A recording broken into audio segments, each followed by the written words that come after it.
Hi friends, எல்லாரும் எப்படி இருக்கீங்க? நல்லா இருக்கீங்களா? இன்னைக்கு நம்ம இந்த வீடியோவில் எதை பற்றி பார்க்க போகிறோம் அப்படின்னா, வீட்டில் தைக்கக்கூடிய பெண்கள் சைடு ஏற்றம் இறக்கம் வராமல் 15 நிமிஷத்தில் ஈஸியாக ப்ளவுஸ் ஸ்டிச்சிங் பண்ணணுமா? அப்போ இந்த வீடியோவை ஸ்கிப் பண்ணாமல் முழுமையாக பாருங்கள். மிகவும் ஒரு எளிமையான முறையில் நீங்களும் ப்ளவுஸ் ஸ்டிச்சிங் பண்ணி கஸ்டமருக்கு கொடுக்கலாம். ஃபஸ்ட்டு ஸ்டெப், நம்ம நெக் பீஸ் எப்படி கட்டிங் பண்ணணும் அப்படின்னா, அப்படி நெடுக்கில் கட் பண்ணக்கூடாது. இப்படி கிளாத் இழுத்து பார்த்தீங்கன்னா நீளாது, அந்த பக்கம் கட் பண்ணாதீங்க. இதே போல் கிளாத்தை இழுத்து பார்க்கும் பொழுது நீண்டு கொடுக்கும். அந்த பக்கம் நீங்கள் என்ன பண்ணுறீங்கன்னா, அகலம் ஒரு 1.25 இன்ச் அல்லது 1 இன்ச் அளவு வச்சு நெக் பீஸ் இதே போல் கட் பண்ணி எடுத்துக்குங்க. இப்போ நான் நெக் பீஸ் கிராஸில் கட் பண்ணி எடுத்துட்டு, நம்ம ஜாயின் பண்ணும்பொழுது என்ன பண்ணணும்னா, கிராஸில் தாங்க ஜாயின் பண்ணணும். நெக் பீஸ் ஜாயின் பண்ணும்பொழுது நீங்கள் கிராஸில் ஜாயின் பண்ணிங்கன்னா தான் நம்ம ப்ளவுஸில் நெக் ஜாயின் பண்ணும்பொழுது மொத்தமாக இருக்காது. இல்லைன்னா ஜாயிண்ட்டுக்கு ஜாயிண்ட்டு திக்காக இருக்கும் கிளாத் நீங்கள் கிராஸில் ஜாயின் பண்ணிட்டீங்கன்னா ரொம்ப திக்னஸ் இல்லாமல் இருக்கும். அதனால தான். இப்போ நான் நெக் பீஸ் ஃபஸ்ட்டு ஜாயின் பண்ணிவிட்டு, மறுபடியும் என்ன பண்ணணும், இந்த எக்ஸ்ட்ரா இருக்க நூல் கிளாத் எல்லாம் கட் பண்ணி எடுத்துக்கலாம். கட் பண்ணிவிட்டு அதுக்கு அடுத்த ஸ்டெப் நம்ம என்ன தைக்கணும் அப்படின்னா, கை கிளாத் மடித்து தைக்கணும். இப்போ நான் கை கிளாத் மடித்து தைக்கிறதுக்கு நான் ஒரு 1.25 இன்ச் அளவு வச்சுருக்கேன். அப்போ 1.25 இன்ச் அளவு வச்சுருந்தேன் அப்படின்னா, இப்போ எப்படி நம்ம அளவு பார்க்கணும் அப்படின்னா, அந்த கைக்குழி கட் பண்ணது ரெண்டும் ஒன்றை பார்த்து இருக்கிறாப்புல வச்சுக்கணும். மாறாமல் நம்ம தைக்கும் பொழுதே பார்த்தீங்கன்னா, நம்ம மாற்றி மாற்றி தைச்சிட்டோம் அப்படின்னா, கை ஜாயின் பண்ணும் பொழுது அந்த கவர் தட்டு அந்த கைக்குழி மாறிடும். அதனால தான். இப்போ நான் 1/4 இன்ச்சில் மடித்து தையல் ஓட்டிக்கிறேன். சரியாக ஒரு 1/4 இன்ச்சில் மடித்து தையல் ஓட்டிட்டு மறுபடியும் 1 இன்ச்சில் மடிச்சுக்கிறேன். இப்போ நான் 1.25 இன்ச் அளவு வச்சது இப்போ கைக்கு கச்சிதமாகிடும். நீங்கள் இதே எம்மிங் பண்ணுற மாதிரி இருந்தது அப்படின்னா, கைக்கு நம்ம எம்மிங் பண்ணுற மாதிரி இருந்ததுன்னா, பெரிய தையல் நல்லா ஓட்டு தையல் வச்சு தையலை பிரிச்சுருங்க. எம்மிங் பண்ணிவிட்டு பிரிக்கிறதுக்கு நல்லாயிருக்கும். அதனால் ஓட்டு தையல் வச்சுக்கிங்க. இதே இப்போ ஒரு சில கஸ்டமர்லாம் பார்த்தீங்கன்னா, மிஷின் தையல் டபுள் தையல் 2 தையல் கேட்குறாங்க. அவங்களுக்கு ஃபஸ்ட்டு ஒரு தையல் நான் ஓட்டியிருக்கலாம். அந்த ஓரத்துலேயே ஒரு ஊசியோட ஒரு தையல் ஓட்டிக்கிறேன். இப்போ ஒரு சில கஸ்டமர்லாம் மிஷின் தையலே கேட்குறாங்க. கைக்கு எம்மிங் பண்ண வேண்டாம் அப்படிங்கிறாங்க. நெக்குக்கும் 2 தையல், கைக்கும் 2 தையல் கேட்குறாங்க. சாதா ப்ளவுஸ்லேயே கேட்குறவங்களுக்கு அதே போல் தைச்சி கொடுத்துருங்க. இப்போ அதுக்கு அடுத்த ஸ்டெப் பார்த்தீங்க அப்படின்னா, நம்ம பட்டி கிளாத் எப்படி ஜாயின் பண்ணுறதுன்னு பார்த்துடலாம். இப்போ பட்டி கிளாத்தும் அதே போல் தான். இப்போ நான் ஒரு 1/4 இன்ச் தையலுக்காக அளவு விட்டுருக்கேன். இப்போ பார்த்தீங்கன்னா, இந்த பக்கம் ஒரு 1/4 இன்ச்சும், இந்த பக்கம் ஒரு 1/4 இன்ச்சும் தையலுக்காக அளவு விட்டுருக்கேன். இப்போ பட்டிக்கும் பார்த்தீங்கன்னா, ஒன்றை பார்த்து இருக்கிறாப்புல தான் பட்டி பகுதியும். முன்பக்கம் ஒன்றை பார்த்து இருக்க மாதிரி தான் நம்ம தைக்கணும். அப்போ தான் பட்டி கிளாத்து மாறாமல் வரும். இப்போ இதே போல் இப்படி ஜாயின் பண்ணிவிட்டு, படிமான தையல் ஓட்டுங்க.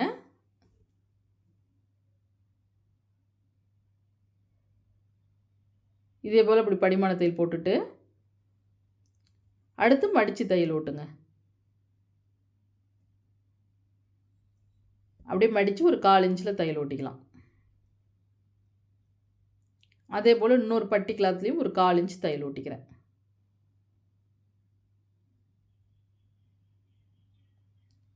தையல் ஓட்டிட்டு, அடுத்து நம்ம இந்த மெயின் டாட், இப்போ நம்ம ஒரு பக்கத்துக்கு 3 டாட் பிடிப்போம். அந்த 3 டாட் பிடிக்கிறப்ப என்ன பண்ணுறீங்க அப்படின்னா, 2 பக்கமும் உள்ள வெளியே பார்த்துங்க. கரெக்டாக ஒரே பக்கமாக தான் பிடிக்கணும். மாற்றி மாற்றி பிடிச்சிட்டிங்க அப்படின்னா மாறிடும். அப்புறம் பிரித்து தைச்சிட்டு இருக்க முடியாது. அதனால தான் உங்களுக்கு டாட் எப்படி எப்படி மார்க் பண்ணணுங்கிற அளவுகள் நான் என்னுடைய கட்டிங் வீடியோவில் நான் நிறைய கட்டிங் வீடியோவில் எப்படி எப்படி அளவெடுத்து டாட் உயரம் அகலம்லாம் எத்தனை இன்ச் வைக்கணுங்கிறத சொல்லியிருக்கேன். இதில் நம்ம ஸ்டிச்சிங்கை மட்டும் பார்த்துருவோம். இப்போ ஒரு பக்கத்துக்கு 3 டாட், அந்த 3 டாட்டுக்கும் எத்தனை தையல் ஓட்டணும் அப்படின்னா, ஒவ்வொரு டாட்டுக்கும் 2 தையல் ஓட்டிக்கலாம். ஏன்னா 2 தையல் ஓட்டும் பொழுது தான் அந்த டாட் பிரியாமல் இருக்கும். அதனால தான். அதே போல் இன்னொரு பக்கமும்.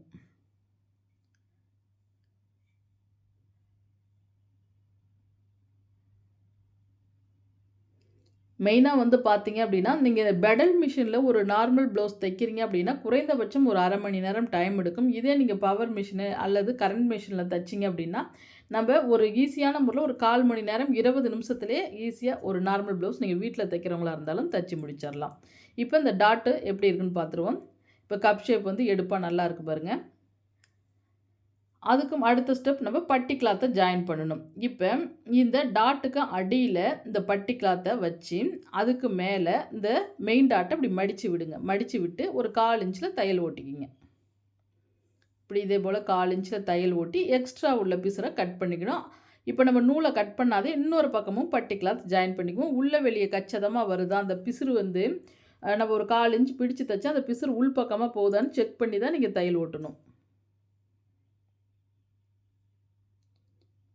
இப்போ படிமான தையல் போட்டுக்கலாம். இந்த படிமான தையல் எப்படி போடுறீங்க அப்படின்னா, அந்த பிசுறு வந்து இருங்க, இந்த எக்ஸ்ட்ரா இருக்க பிசுரை கட் பண்ணிவிட்டு இந்த படிமான தையல் இந்த பட்டிக்கு கீழே இந்த பட்டியில் தான் அந்த படிமான தையல் ஓட்டணும் நம்ம.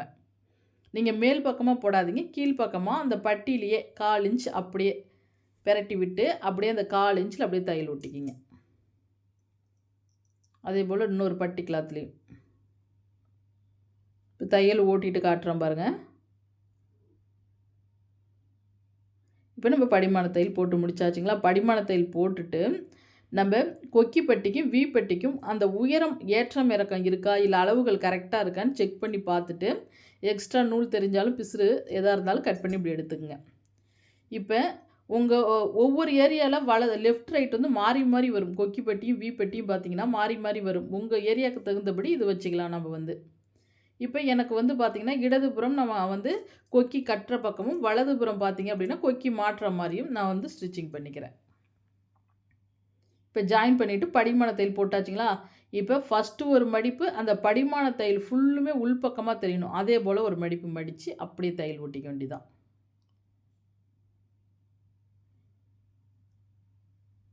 இதே போல் தையல் ஓட்டிட்டு அடுத்து வி பட்டி. இந்த வி பட்டி எப்படி தைக்கணும் அப்படின்னா, உள்புறமாக அந்த பிசுறு வைக்கணும். கிளாத்தை 2ஆக மடிச்சிக்கிங்க. ஏன்னா கிளாத் வந்து திக்னஸாக வரணும். கிளாத்தை இதே போல் ஒரு அகலம் 2 இன்ச் வர மாதிரி டபுள் கிளாத் கொடுத்துக்குங்க. டபுள் கிளாத் கொடுத்துக்கிட்டிங்கன்னா தான் உங்கள் வி பட்டி வந்து கொக்கி மாட்டும் பொழுது கிளாத் வந்து கிழியாமல் இருக்கும். அதனால தான். இப்போ இந்த பிசுறு மேலேயே அப்படியே வச்சு ஒரு மடிப்பு மடித்து ஒரு தையல் ஓட்டுங்க. இதே போல் நீங்கள் தைக்கும் பொழுது இந்த கிளாத் நழுகாமல் இருக்கும். அப்படியே மறுபடியும் மடித்து இந்த ஓரமாக ஒரு தையல். இதே போல் ஓட்டிட்டு தான் நீங்கள் ஒரு பக்கத்துக்கு பார்த்தீங்க அப்படின்னா வி பட்டி வந்து 5 இடத்துல மார்க் பண்ணணும். 1/4 இன்ச் கழுத்துக்கு கீழே மார்க் பண்ணுங்கள். ஏன்னா நம்ம வந்து பிசுறு வராமல் இருக்கணும். ஏன்னா நம்ம நெக் பீஸ் தைக்கிறதுக்காக ஒரு 1/4 இன்ச் விட்டது போக தான் நீங்கள் 5 இடத்துல மார்க் பண்ணிக்கணும். 5 இடத்துல மார்க் பண்ணி வி பட்டி தைக்கணும். வி பட்டிக்கு மட்டும் எப்பவும் வந்து 4 இதே போலலாம் வைக்காதீங்க. உங்களுக்கு உயரம் அதிகமாக இருந்ததுன்னா 6 கூட வைக்கலாம். 4லாம் வைக்கக்கூடாது. 5 அல்லது 6 கூட வச்சு நம்ம வி பட்டி தைக்கலாம். கொக்கி மாட்டுறது.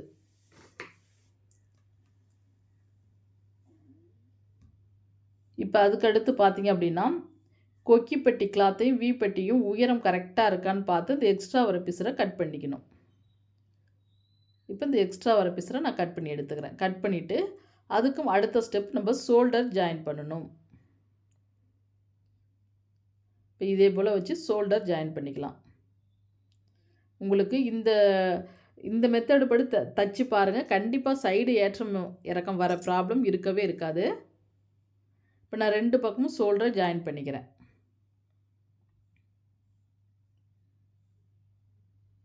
நல்லா கிளாத்தை நல்லா சமமாக சுருக்கம் இல்லாமல் இழுத்து விட்டுக்குங்க. ஷோல்டர் ஜாயின் பண்ணும் பொழுது ஷோல்டர் ஜாயின் பண்ணிவிட்டு அப்படியே வச்சு பார்த்துட்டே வாங்க. இந்த அடி பாட்டம் தெரியுதுங்கள, எத்தனை இன்ச் எக்ஸ்ட்ரா வருதோ அதுக்கு தகுந்தபடி நம்ம அடியில் மடித்து தைச்சிக்க வேண்டியதான். இப்போ நான் அடியில் அடிப்பாட்டம் மடித்து அடிச்சுக்கிறேன். நீங்கள் 1.5 இன்ச் விட்டுருந்தீங்கனாலும் மடிச்சடிக்க 1.5 இன்ச்சில் மடிச்சிக்கிங்க, அல்லது 2 இன்ச் அளவு வச்சுருந்தாலும் 2 இன்ச்சில் மடிச்சிக்கிங்க. இதே போல் இப்போ மடிச்சுட்டு இப்போ பாருங்கள், இந்த டிப்ஸ் வந்து ரொம்ப உங்களுக்கு பயனுள்ளதாக இருக்கும். நிறைய சிஸ்டர் வந்து சைடு ஏற்றம் இறக்கம் வருதுன்னு சொல்கிறீங்களா ஸ்டிச்சிங் பண்ணும் பொழுது. இப்படி நீங்கள் பண்ணி பாருங்கள். கண்டிப்பாக சைடு ஏற்றம் இறக்கம் வராது. முறைப்படி நம்ம ப்ளவுஸ் வந்து இப்படி தான் ஸ்டிச்சிங் பண்ணணும். இப்போ நான் டைலரிங் கிளாஸ் படிக்கும் பொழுதுலாம் எங்களுக்கு சொல்லி கொடுத்தது இப்படி தான். இப்போ இந்த கொக்கிப்பட்டி எந்த இடத்துல தையல் முடியுதோ அதுக்கு நேராக ஒரு மார்க் பண்ணிக்கிங்க. அடுத்து சைடு இந்த கொக்கிப்பட்டியிலேருந்து அப்படியே அளவு வச்சு இந்த சைடு எந்த இடத்துல இந்த ஜாயிண்ட் தெரியுதோ அதுக்கு நேராக அப்படி மார்க் பண்ணிக்கிங்க. மார்க் பண்ணிவிட்டு அப்படியே தையல் ஓட்ட வேண்டியதான். இதே போல் இப்படி தையல் ஓட்டிக்கிங்க. ஒரு பக்கத்துக்கு 3 தையல் ஓட்டிக்கலாம். இப்போ நிறைய பேர் பார்த்தீங்க அப்படின்னா, நேரா அப்படியே தையல் ஓட்டிட்டு வந்துடுறோம். மெயினா அந்த நேர் தையலை விட இதே போல் நீங்கள் ட்ரை பண்ணும்பொழுது உங்களுக்கு சைடு ஏற்றம் இறக்கம், இந்த ஆம்கோல் கிட்ட சுருக்கம் வர்றது எதுவுமே வரவே வராது. கை கிளாத்தே உங்களுக்கு கை சுற்றளவே கை கட் பண்ணும்பொழுது பத்தலனா கூட இதுக்கு ஒட்டு போட தேவையில்ல. இப்போ நான் அதுவும் உங்களுக்கு சொல்கிறேன் பாருங்கள். இப்போ கொஞ்சம் கொஞ்சம் இந்த பிசுறு வராமல் இருக்குது. இப்படி சிசர் கட் கொடுங்க. இதே போல நம்ம கத்திரியாலே இப்படி சிசர் கட் கொடுத்துட்டீங்க அப்படின்னா கொஞ்சம் கூட உங்கள் தண்ணியில் போட்டு நினச்சாலும் வந்து பிசுறுங்கிறது வராமல் இருக்கும். இப்போ அதே போலயே இன்னொரு பக்கமும் ஜாயின் பண்ணிக்கலாம். இப்போ கொக்கி பக்கம் நம்ம அளவெடுத்து மார்க் பண்ணியாச்சுங்களா, சைடு அந்த பட்டி கிளாத்துக்கிட்ட அளவு. இப்போ அதே போல் பார்த்தீங்கன்னா வி பட்டிக்கிட்டையும் நம்ம அளவு எடுக்கணும். இப்போ இந்த வி பட்டிக்கிட்ட நெக்கு இந்த இடத்துல பிடிச்சிருக்காங்க, அதனால் கொஞ்சம் தள்ளி அப்படி அளவு வச்சுக்கிறேன். எந்த இடத்துல சைடு முடியுதோ அதுக்கு நேராக மார்க் பண்ணிவிட்டு அடுத்து அடிப்பட்டி இந்த இடத்துலையும் எந்த இடத்துல முடியுதோ அதுக்கு நேராக மார்க் பண்ணிக்கிங்க. மார்க் பண்ணி அப்படியே ஜாயின் பண்ணிக்கிங்க. இவ்வளோ குயிக்காக வந்து ப்ளவுஸ் தைச்சிடலாம் பாருங்கள். ரொம்பவும் நீங்கள் ரிஸ்க்கே எடுக்க தேவையில்ல. ரொம்ப ரொம்ப ஒரு ஈஸியான முறை தான் இது வந்து. இப்போ ஒரு பக்கத்துக்கு நான் 3 தையல் ஓட்டிக்கிறேன்.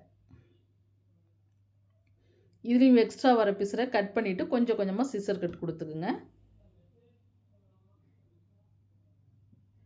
சிசர் கட் கொடுத்துட்டு அடுத்து எப்படி கை ஜாயின் பண்ணுறேன்னு பாருங்கள். கை ஜாயின் பண்ணுறதுக்கு முன்னாடி இடுப்பு சுற்றளவை அளவு வச்சு 2 டாட் பின்னாடி பேக் பார்ட்டில் நம்ம டாட் பிடிச்சிக்கணும். இப்போ நான் அந்த இடுப்பு சுற்றளவு கச்சிதமாக இருக்கான்னு செக் பண்ணுறேன். செக் பண்ணிவிட்டு இப்போ எனக்கு வந்து பார்த்திங்கன்னா இவ்வளோது எக்ஸ்ட்ரா வருது கிளாத்து. ஒரு 2.5 இன்ச் 3 இன்ச் பக்கம் எக்ஸ்ட்ரா வருது. அதுக்கு தகுந்தபடி நான் இப்போ டாட் பிடிச்சிக்கிறேன். ஷோல்டரை சென்டர் பண்ணி டாட் பிடிச்சிக்கணும்.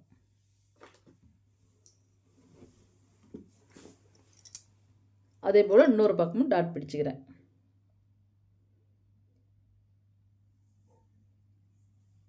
டாட் பிடிச்சிட்டு இப்போ அடுத்து மெயினாக நம்ம எந்த அளவு அளவு எடுக்கணும் அப்படின்னா, இப்போ இந்த ஆம்கோல் சுற்றளவு அளவு ப்ளவுஸில் இருக்க அளவு நம்ம தைக்கிற கூடிய ப்ளவுஸில் இருக்கான்னு செக் பண்ணணும். இப்போ நான் அந்த ஷோல்டர்லேருந்து ஸ்டெப் பை ஸ்டெப்பாக செக் பண்ணிக்கிறேன். இப்படி நீங்கள் அளவு வச்சு பார்த்து தைக்கும் பொழுது எதனால் ப்ளவுஸ் மிஸ்டேக் ஆகுது, கொஞ்சம் கூட மிஸ்டேக் வர வாய்ப்பே இல்லைங்க. நிறைய பேர் இந்த ஐடியா படி நீங்கள் தைச்சி பாருங்கள். இப்போ ஆரம்ப கட்டத்திலலாம் இப்படி தான் முறைப்படி வந்து ப்ளவுஸ் வந்து நம்ம இப்படி தான் ஸ்டிச்சிங் பண்ணணும். அப்போ தான் வந்து எந்த ஒரு மிஸ்டேக்கும் வராமல் இருக்கும். இப்போ அடுத்து கை. இப்போ கையளவு நான் மார்க் பண்ணுறேன். கை சுற்றளவு எந்த இடத்துல முடியுதோ அதுக்கு நேராக நம்ம மார்க் பண்ணிக்கணும். இப்போ இந்த தையல் தெரியுதுங்களா, அதோட மார்க் பண்ணிக்கலாம். அடுத்து நம்ம ஆல்ரெடி ஸ்டிச்சிங் பண்ணி வச்சுருந்தாங்களே அந்த சுற்றளவை கையில் வச்சு இப்படியே அளவு வச்சு பாருங்கள். எந்த இடத்துல முடியுதுன்னு பாருங்கள். கரெக்டாக எனக்கு இந்த ஒட்டில் தான் கொஞ்சம் தான் முடியுது பாருங்கள். அப்போ என்ன பண்ணுறீங்க அப்படின்னா அப்படியே தையல் ஓட்ட வேண்டியதான். இந்த இடத்துல நீங்கள் வந்து கைக்கு நம்ம ஒட்டு போட்டு தான் தைக்கணும் அப்படிங்கிற ஒரு அவசியமே இல்லை. நீங்கள் இந்த முறைப்படி தைச்சிங்க அப்படின்னா கை கிளாத் வந்து உங்களுக்கு கம்மியாக இருந்தால் கூட நீங்கள் ஒட்டு போட தேவையில்லை. இப்போ நான் ஒரு 3 தையல் ஓட்டிக்கிறேன். ஈஸியாக வேலை முடிஞ்சிடும். இதே நீங்கள் நெடுக்கில் ஜாயின் நம்ம பண்ணும் பொழுது கைக்கு வந்து நம்ம ஒட்டு போட்டு தான் தைக்கிற மாதிரி இருக்கும்.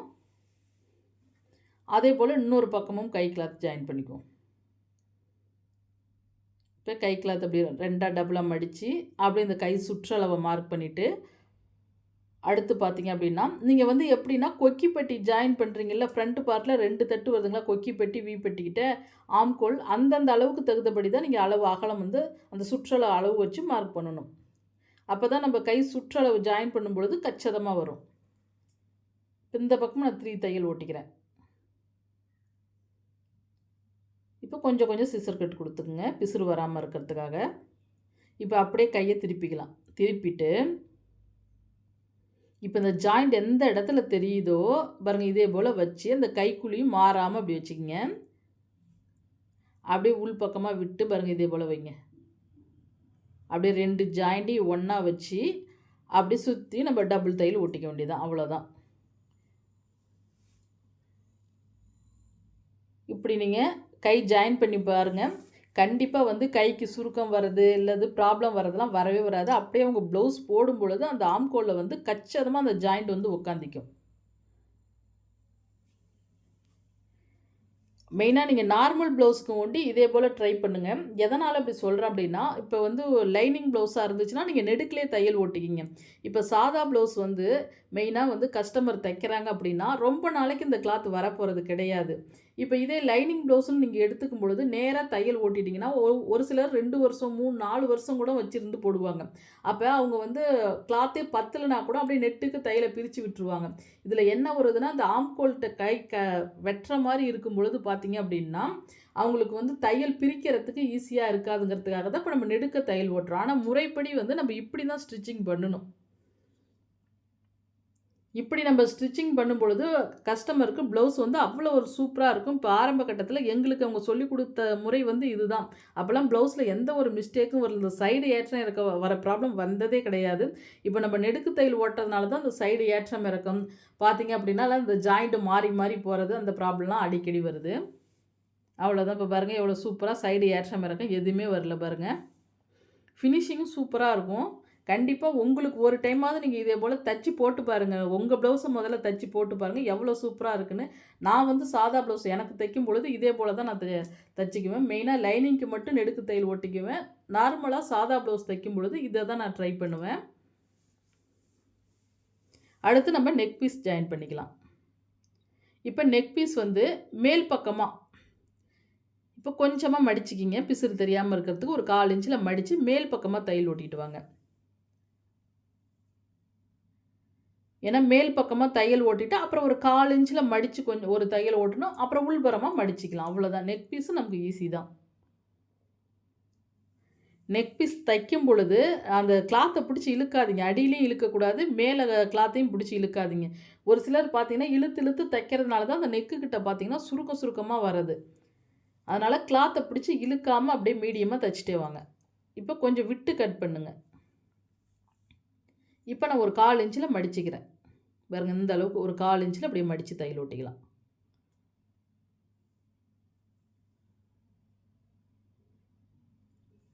இப்ப டோட்டலாவே ஒரு 1/4 இன்ச் மடிச்சு தையல் ஓட்டிட்டு,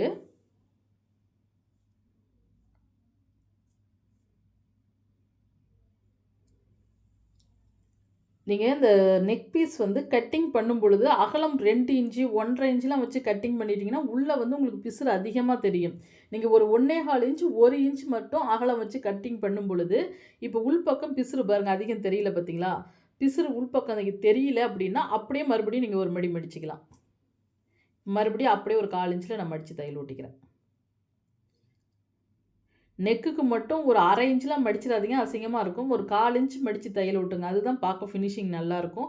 ரொம்ப பட்டை வந்து ஒரு சிலர் பார்த்தீங்க அப்படின்னா, அதிகமா தைக்கிறீங்க. ஒரு 1/2 இன்ச் பக்கம், 3/4 இன்ச் பக்கம்லாம் ஒரு சிலர் இந்த உள் பக்கம் பார்த்தீங்க அப்படின்னா, ரொம்ப பட்டையா இருக்கு நெக் பீஸ் வந்து. அதனால வந்து நெக் பீஸ் வந்து ஒரு 1/4 இன்ச்ல மீடியமா தைச்சீங்கன்னா தான் அவங்களுக்கு வந்து பின்னாடி அழகா ஃபினிஷிங் பார்க்க நல்லாயிருக்கும். ஃபர்ஸ்ட்டு ஒரு தையல் ஓட்டிட்டு, அதுக்கு பிறகு இந்த ஓரத்தில டபுள் தையல் குடுத்துக்குங்க. எம்மிங் பண்ற மாரி இருந்ததுன்னா, ஓட்டு தையல் பெரிய தையல் வச்சுட்டு எம்மிங் பண்ணிட்டு, அந்த தையல பிரிச்சுக்கலாம் நீங்க. அவ்வளோதாங்க. இப்ப நீட்டா நம்ப சாதா ப்ளவுஸ், நார்மல் ப்ளவுஸ் ஸ்டிச்சிங் பண்ணி முடிச்சாச்சு. ஃபினிஷிங் பாருங்க எப்படி இருக்குன்னு. நல்லா நீட்டா இருக்கும். கண்டிப்பா இதே போல ட்ரை பண்ணி பாருங்க. சரிங்க ஃப்ரெண்ட்ஸ், இப்ப தான் நம்ம சேனல ஃபர்ஸ்ட் டைம் பார்க்கனா சப்ஸ்கிரைப் பண்ணுங்க. உங்க ஃப்ரெண்ட்ஸுங்களுக்கும் ஷேர் பண்ணுங்க. நெக்ஸ்ட்டு இன்னொரு உற்சாகமான வீடியோல பார்ப்போம். Bye friends.